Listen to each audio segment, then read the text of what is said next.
Hello everyone, welcome back to Sydney and Starlet, and if you're new here, welcome, enjoy the videos. So today, me and Sydney are going to be reading Disney's Brother Big Bear, a read aloud storybook. So let's begin.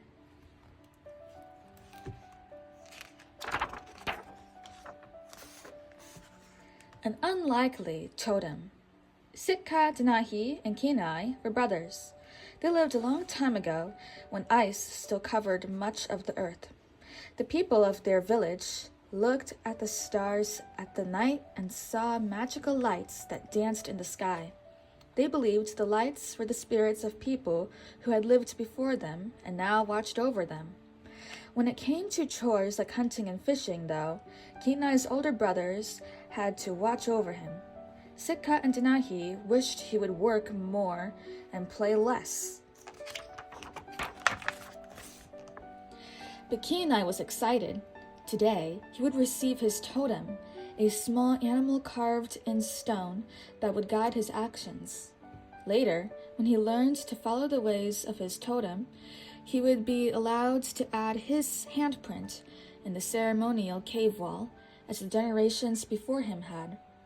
"Your totem is love," announced Tanana, the village elder, as she handed Kenai a small stone bear. "Let love guide your actions." Kenai was disappointed. Sitka's totem was the eagle of leadership, and Denahi's was the wise wolf. Why couldn't his totem have been something important too? After the ceremony, the brothers went to get the basket of fish they had caught earlier that day, but almost all of the fish were gone. Kenai saw some bear tracks leading into the forest. "Why is my totem a bear?" Kenai wondered angrily. "Bears don't love anyone." Instead of blaming the bear, Denahi accused Kenai of not tying the basket securely.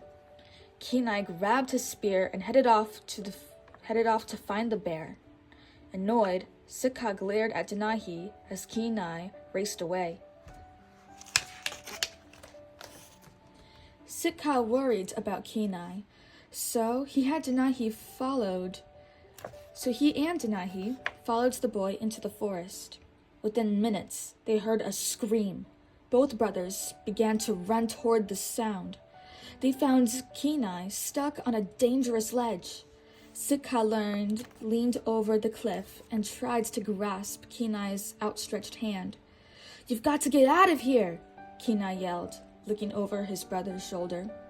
An enormous grizzly reared up behind Sitka. Denahi tossed stones at the bear to help his brothers escape. The plan worked, but then the bear grazed Denahi with its paws, and Denahi fell through the ice. Kenai raced to help Denahi to safety while Sitka battled the bear. The huge animal knocked Sitka down, then barreled towards his brothers. Thinking they were in danger, Sitka summoned all his strength and drove his spear into a crack in the ice. An enormous chunk of ice fell off the side of the glacier. The bear and Sitka fell into the cold water below. The bear escaped, but Sitka was gone. That night, there was a ceremony to say goodbye to Sitka. He would be joining the great spirits as an eagle. Tanana placed Sitka's spear, headdress, and eagle totem on the fire. Denahi sadly watched the smoke rising into the sky, but Kenai could feel nothing except anger.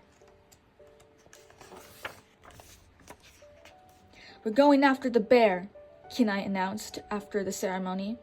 "A man wouldn't just stand there and do nothing." "Killing that bear won't make you a man," Denahi insisted. "Why can't you follow your totem?" "You really think love has anything to do with being a man?" cried Kenai. He tore the carved stone bear from his neck, and threw it into the fire.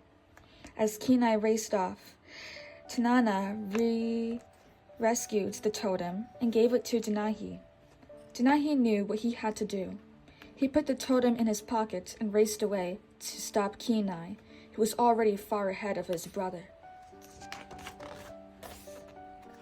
Through the eyes of a bear, Kenai ran as fast as he could, stopping only to pick up clues to lead him to the bear.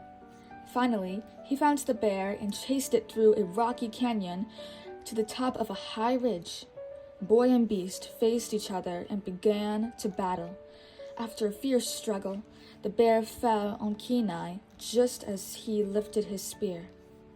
Kenai scrambled to his feet and looked down at the huge animal. Filled with anger, Kenai let out a cry. Denahi heard the scream. He raced forward to find his brother. Kenai looked up at the sky. Blinding shafts of light shone down on him and the bear.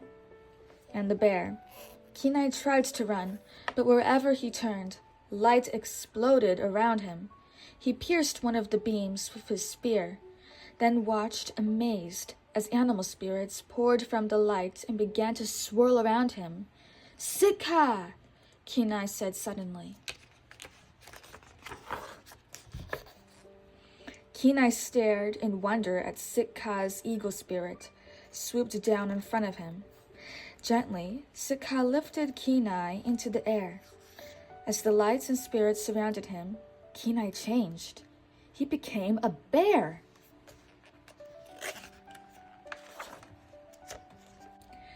Denahi raced to the top of the mountain to find Kenai. Instead, he saw a bear standing next to Kenai's torn clothes and spear. Suddenly, a bolt of lightning struck the ground between them, and Kenai the bear was hurled backward over the cliff to the raging river below. Denahi remembered what Kenai had said. A man wouldn't just stand there and do nothing. Following his brother's wishes, Denahi tied Kenai's totem to his spear and prepared to hunt the bear. He didn't know it was really Kenai. When Kenai finally washed up on the banks of the river, Tanana was waiting. Kenai tried speaking to her, but she couldn't understand him. "I don't speak bear," she explained. "Bear?" Kenai examined his reflection in the river and realized what had happened to him. He desperately tried to ask Tanana to help him turn back into a boy. "Kenai, listen to me. Sitka did this," she said, trying to calm him. "If you want to change, take it up with your brother's spirit. You'll find him on the mountain where the lights touch the earth." Tanana vanished before telling Kenai where the mountain was. He would have to find the place on his own. He made his way over to a pair of moose brothers named Rut and Took to ask for help. "Ah!" screams the moose. "Please don't eat us!" Kenai tried to explain that he wasn't really a bear. "Well, gee, said Rut. "You're one big beaver." Kenai gave up and walked away. He would find the mountain some other way. Whoosh! Kenai stepped into a trap and suddenly was hanging upside down from a tree. As he struggled to free himself, a bear cub named Koda approached. "You need to get down.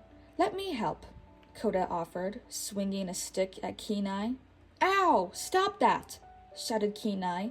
"I don't need some silly bear's help. I just need the stick." So Koda sat down and watched.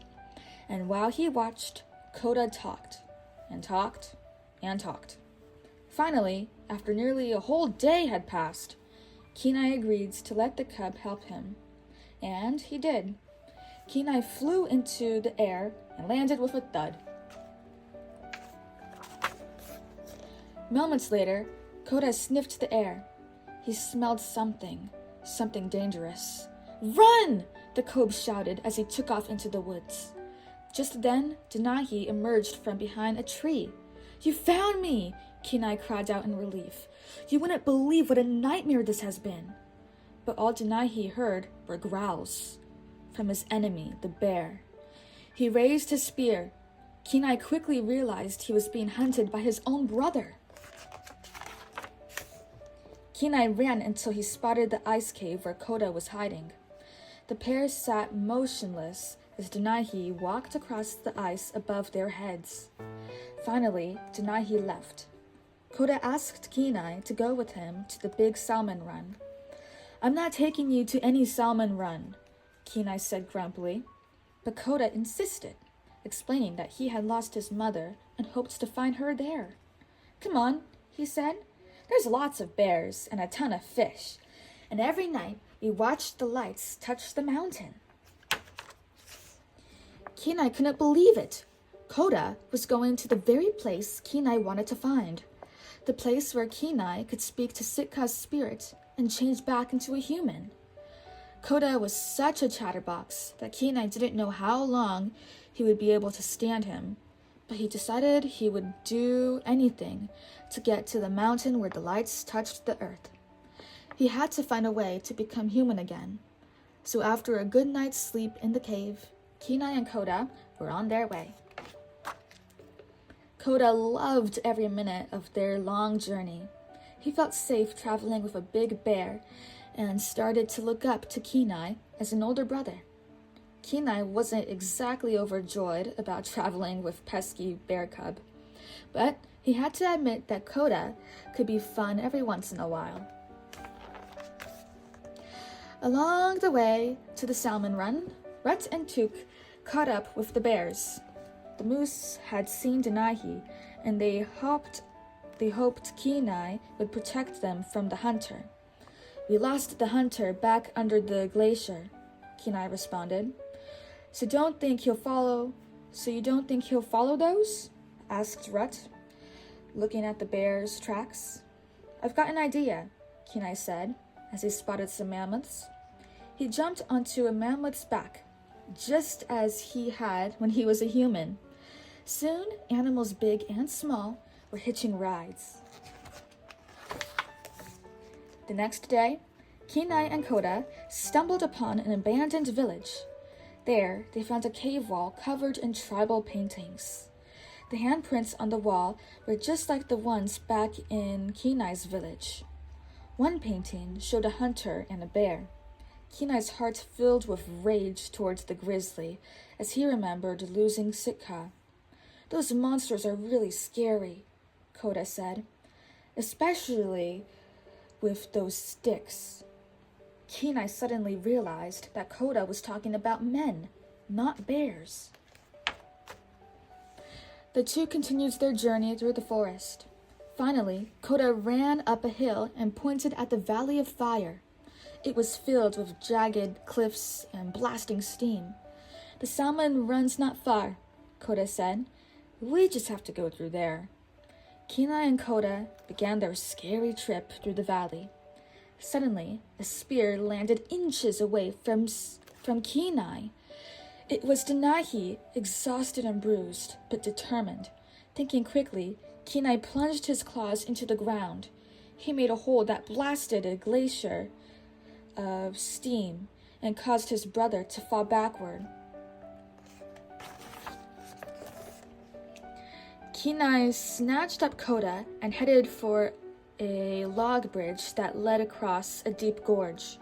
It was the only way to escape. As they were carefully making their way across, Denahi appeared and shook the bridge. Kenai lost his footing, and he and Koda dangled helplessly over the churning river below. Kenai struggled to pull them both up, then swung Koda to safety. But Denahi grabbed the log that held Kenai and shoved it over the side of the cliff with all his strength. Luckily, Kenai jumped off just in time. Kenai and Denahi stared at each other across the wide ravine. "What are you doing?" Koda asked Kenai. "We gotta get out of here." Turning to leave, they heard a hair-raising cry. Denahi was trying to leap across the ravine. Instead of making it to the other side, he fell and barely caught hold of the dangling log. Kenai watched helplessly as Denahi plunged into the river far below. Kenai waited and waited, until, at last, Denahi surfaced and grabbed on to the floating log. The bear heaved a sigh of relief. Kenai and Koda continued toward the salmon run. "Why do they hate us, Kenai?" Koda asked. Kenai tried to explain that bears were dangerous, scary animals. Koda didn't understand. "But Kenai, he attacked us," Koda said. Both bears were getting confused. In fact, Kenai was having a hard time remembering why he hated bears so much. Brotherhood. When Kenai and Koda finally arrived at the salmon run, a group of bears gathered to greet him. Koda was delighted. Kenai was terrified. "Hey, Tug," called Koda to a grizzly. "Have you seen my mom yet?" "No, as a matter of fact, I haven't seen her," the big bear said. Koda introduced Kenai to his friends. "He does a lot of weird stuff," he announced. "He's never sharpened his claws on a tree. He's never hibernated before. Kenai put his paws over Koda's mouth.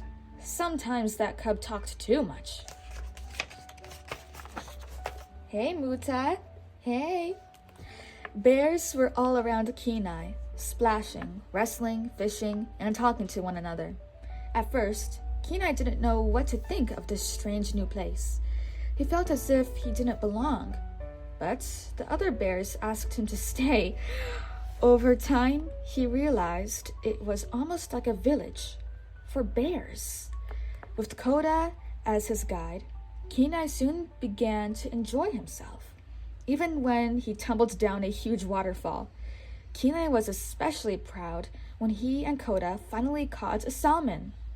By the end of the day, Kenai felt like one of the family.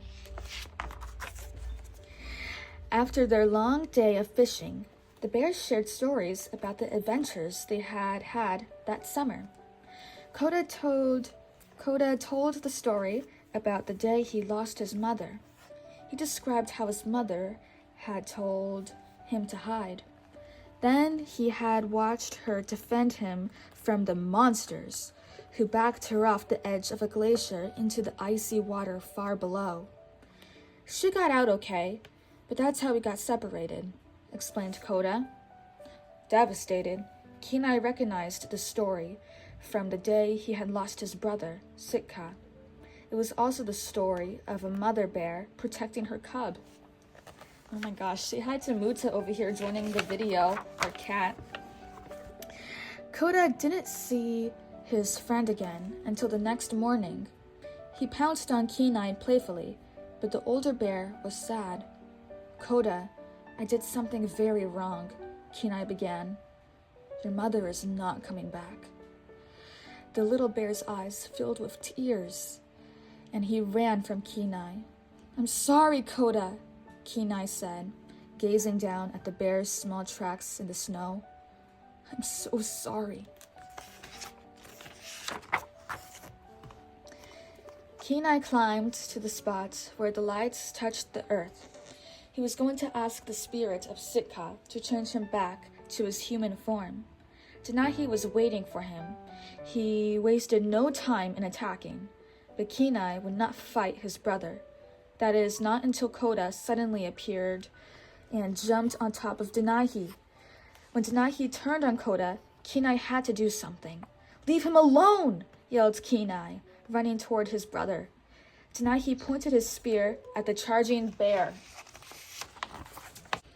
As Denahi watched in disbelief, a large gleaming eagle lifted Kenai into the air. Seconds later, the bird set Kenai down. He was a human again. Just then, the eagle changed into Sitka. For a few moments, the three brothers were together once more. Koda cowered behind a rock. "Don't be afraid. It's me," Kenai said softly. Koda ran into Kenai's arms. When Sitka handed Kenai his bear totem, Kenai remembered the words Tanana had said to him when he had first received his bear totem. "Let love guide your actions." "He needs me," Kenai told Sitka and Denahi. Kenai wanted to become a bear again. His brothers understood. Tanahi placed Kenai's totem around his neck. "No matter what you choose, you'll always be my little brother," he said. Sitka transformed Kenai back into a bear. Kenai turned to look for Koda. The cub had found his mother among the spirits. Koda and the spirit of his mother shared one last tender embrace. Knowing that everything was going to be all right now, Koda went to his new brother, Kenai. With Denahi, they watched as Sitka and the mother bear returned to the beautiful sky above the mountain. At last, Kenai understood the power of his totem. He had proved he could love all his brothers. Now there would be a paw prints next to the human handprints on the village's cave wall. The prince would tell the story of brotherhood and the love that connects all living things to generations to come. That ends. Oh my goodness. Hi, Muta. Oh, Muta, don't get nasty. So that is it for today, everyone. I really hope you all enjoyed it. We'll see you all next time. Bye-bye. Bye-bye. Pick out your favorite cat. Pick out your favorite page. Our cat is attacking a rubber band or just a hair tie. Muta, you're bumping the camera.